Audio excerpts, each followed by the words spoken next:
The French and Belgian people are so funny about what's proper and what's not. There were so many people who opened the door in their underwear. Like, I remember in the summertime, like, so many people, they just opened the door. Like, we had a neighbor upstairs. We made them cookies once, and we knocked on the door, and he opened it in his underwear. He was about 350-pound guy, and I thought, okay, this is proper for them. But in terms of etiquette, talking loudly is so obnoxious, especially if you're speaking in English. So if you're on the metro, you're on the tram, you're on the bus, if you're speaking, and it's always rude to speak a different language around people who don't understand, but kind of speaking in a softer voice. I remember I got home. I'm normally a very loud person. And I remember when I got home, my family they were like, "Oh my goodness, like you speak so quietly, like you're whispering." And I thought, "Oh wow." And even on my mission, I always thought I was still the loud one, but maybe everyone's just that much softer than me when they speak.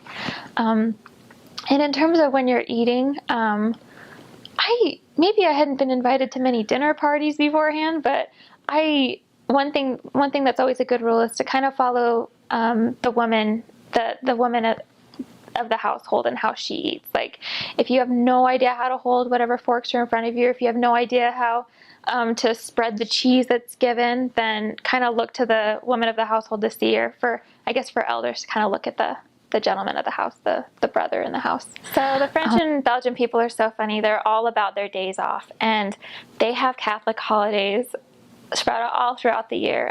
There's the Day of Ascension where Mary went up to heaven. There's, so many different holidays where I'm like, is that really in the Bible? Like, okay, well, they celebrate it. And the French and Belge are huge about their vacances. And the vacances is their 2-month off vacation.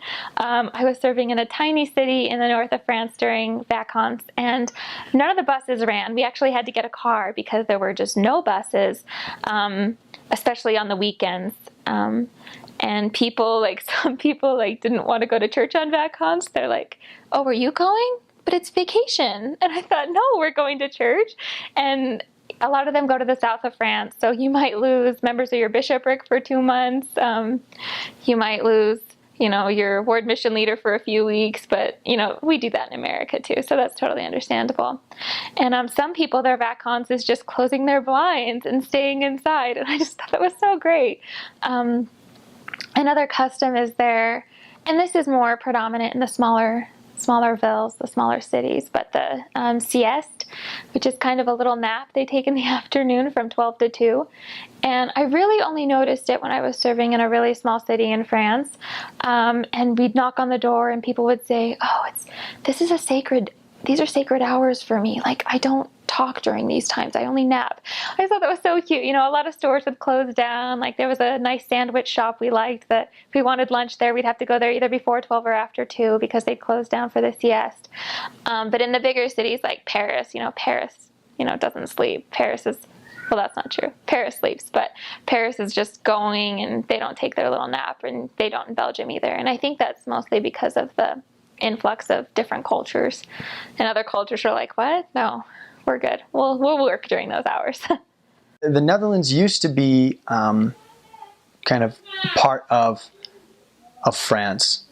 They were conquered a few times, and they have a lot of French influence in their language. It is a Germanic language, but they use a lot of words that are just French. And then as you go further south into Belgium, the north half, again, even more French influence. The southern half of Belgium speaks French already. And so you can just see kind of the transition over the years. I forget the dates exactly, so I won't try to throw them out, but when they actually split, the countries did. And it just made a big difference to the development of the country. Heck, even the flag for the Netherlands is the same colors as the French flag, just reversed in orientation. The northern half of Belgium actually is the more profitable, from what I understand. The economy is just doing a lot better. Some of the wealthiest people in the world live in Belgium, and it's more in Flanders, the northern half. However, the southern half, is where they have the capital in Brussels, and French is like the kind of more official language of the country. Dutch is also, of course, recognized. They call it Flemish or Vlaams, and their accent, or the Vlaams, is there's a lot more French influence. Their accent is it's a lot softer. Their G's instead of a ch, it's like a ch. And they use more French words, especially those that are, a little bit older. They would use words, and what are they saying? Oh, it's a French word that they would normally there was a Dutch word for. It is very common for those that speak Dutch in Belgium to learn French, whereas those that speak French in the southern half don't very often learn Dutch. Maybe a few. They just, if they're less likely to travel up there. I have seen French people that travel up for vacation or whatever, but it's just more common for the Dutch people to have to learn another language. And that's also the similar trend for the Netherlands as well.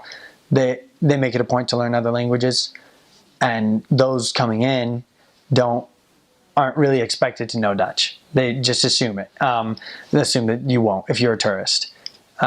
And like those coming from other countries, it's always a struggle to get them to learn, because I've met people from other countries, both in Belgium and the Netherlands, that have lived there for 20 years and they hardly speak any Dutch.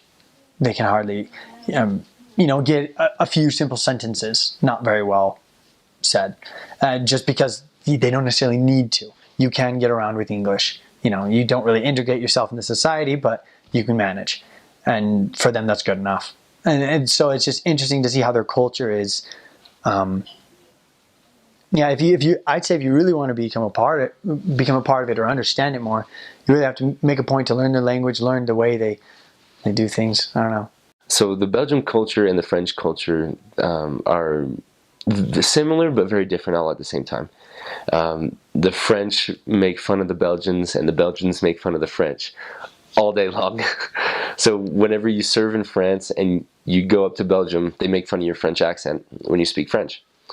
And then when you're in Belgium and you pick up on a lot of their mannerisms, you go down into France and they make fun of you, joking around that you're some Belgium missionary. It's pretty funny. They have a really good humor in between them.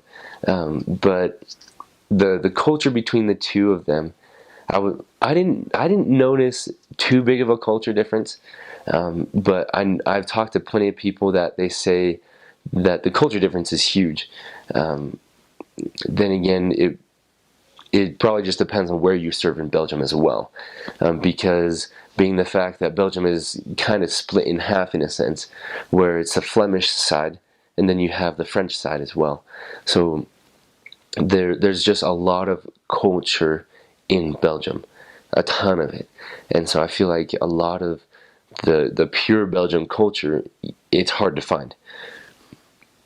I feel like a lot of it is just a mix. It's kind of like, I guess you could say Brussels is kind of like New York City in a sense, where you have, I don't know, when we were there, on average, we would run into probably 5 to 7 languages a day, just going out and talking to people on the street.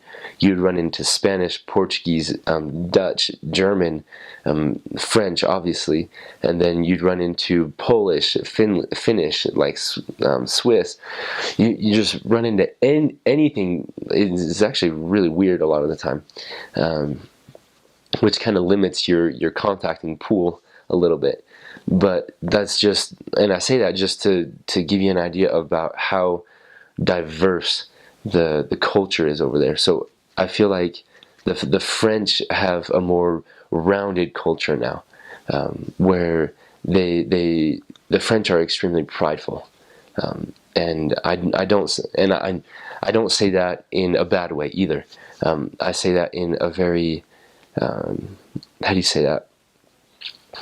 I guess you could say humble way. It's kind of weird to mix the two, but I say that because of the fact that they are very prideful about their French, their being French.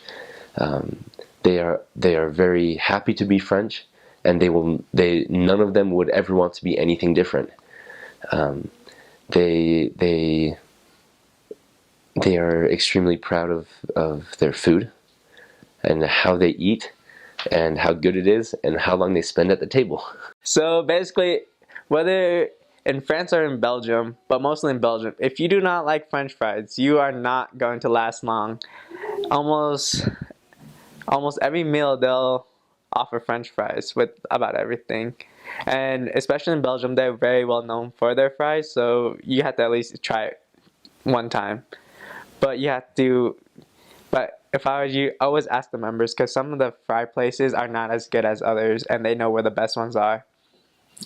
And you'll think you don't see a difference, but after you start eating it for a while and you go to a different place, you're like, yeah, I like the Belgian fries better. And yeah, then also just remember that for the most part, if you're American, Europeans will offer you Coca-Cola. That's almost inevitable. They see Americans as people who drink 2 liters every day. So yeah, you will have to get used to that. So French fries and Coca-Cola, learn to love them.